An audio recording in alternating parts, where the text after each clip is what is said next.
So one of my favorite beauty YouTubers here on YouTube posted a topic about motivation on her vlog channel, and I'll link her information down below if you want to see her. She's great.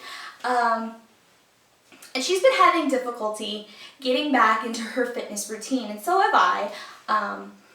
I have went through the change of going from university back to home for the summer.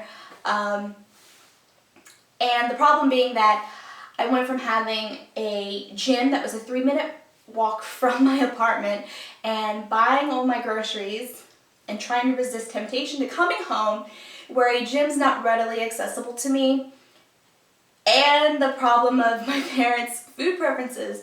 And so they kind of eat like not great things, and I'm getting really tempted. Like right now there's salted caramel Rice Krispie treats. Oh, that's so good. But yeah, so I decided that I wanted to post a video on motivation with the tips that I have used in the past and that have worked for me. And if you've heard these all before, I'm sorry. I did not research. I decided to make all the tips that worked for me. So I'm going to go about this in a 2-category kind of way. Motivation is purely psychological, but I did a psychological category and a physical category, because physical meaning that my tip is going to try and get you out the door right now to do your workout.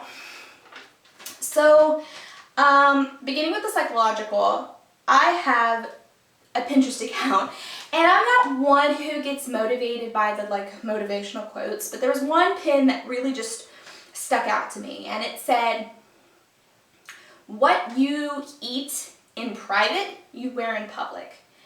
And this is so great, because it's motivated me to question myself when I'm standing in my pantry as to whether or not the food I'm about to eat is actually beneficial to me. And if I'm in my pantry, it's probably not. But number 2, keep a log. This is great because for 2 reasons. There's a thing going around that says it takes 21 days to create a habit. And so keeping a log, it gives you a physical history as to your fitness routine, which is so great because you know how long it's been since you worked out. And if you really just need to up the ante on your fitness so you can benefit from it even more. But you could keep a log, or you could do I know people do Post-it strips. So they'll put 21 Post-it strips, and every time they go and do a workout, they remove one. So you start to see it dwindle down, and you get a lot of satisfaction from that. I've never done that, but I've kept a log. Number 3, take the time to feel accomplished in something else other than a workout.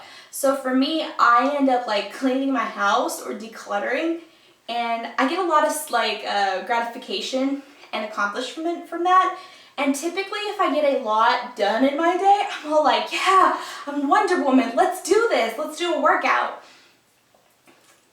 Or if I complete a big project, that has worked for me in the past. And that's a bit different, I think, from normal tips.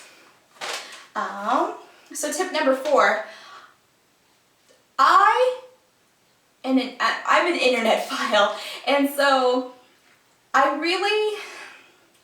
there's a lot of exposure you can get on the internet of things that aren't going to be beneficial to you. So I have accounts on YouTube and Pinterest and Twitter and all that stuff.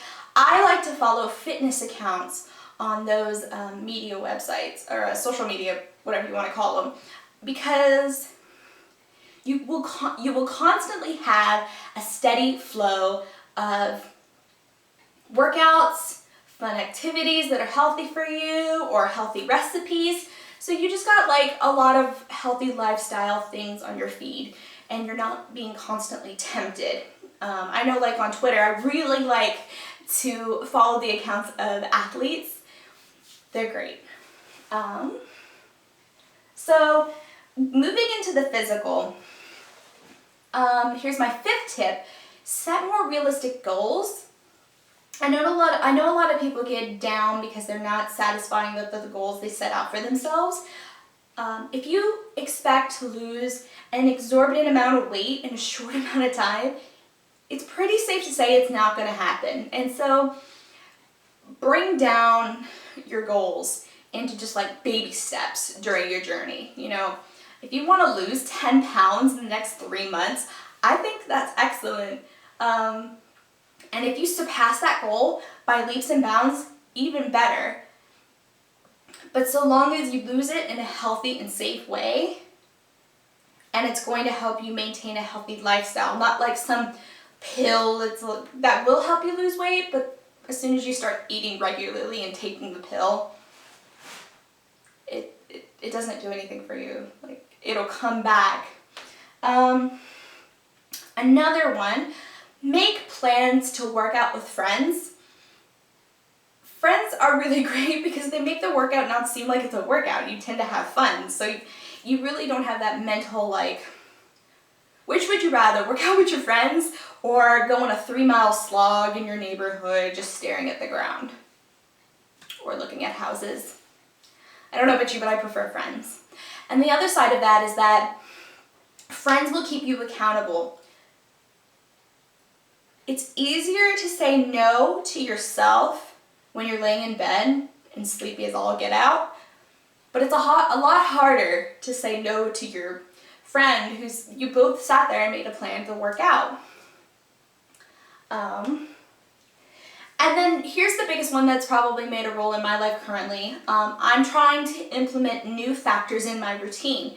So I have chronic exertional compartment syndrome, and this causes me to have a lot of discomfort during a workout, especially with running. So I'm trying to go about in finding a new workout that I can do that doesn't cause my legs any pain. And I think that's the pool, but I'm not really going to be able to use a pool until I go back to school in the fall. But if you feel like you're in a fitness rut and all you ever do is run, try cycling. If all you ever do is cycle, then try swimming, you know, or do all three and run a triathlon. Like, just something to change it up so you're constantly engaged in your fitness. And the other side of it is that my nutrition has been really failing. I have a Southern family, and we grew up with a very meat and potatoes kind of palate. And so I'm really picky about new foods. So I've decided that every week now I'm going to try a new clean meal. And meal meaning multiple portions, so I can eat it multiple days, not just like one out of the 21 main courses for the week. But if you can hear my dog, I'm sorry. But I really think that's going to up my nutrition. And as we all know, nutrition is pretty much 80% of the weight loss journey. And you're not going to get the maximum benefit of you working out if you don't have good nutrition. So those are all my tips for you. I hope that they're beneficial to you. I hope there's some in there that you've never heard before. And if you enjoyed this video, please subscribe. I would greatly appreciate it. And I'll put more information on Fleur de Force's channel below. And I hope to see y'all again soon. Bye!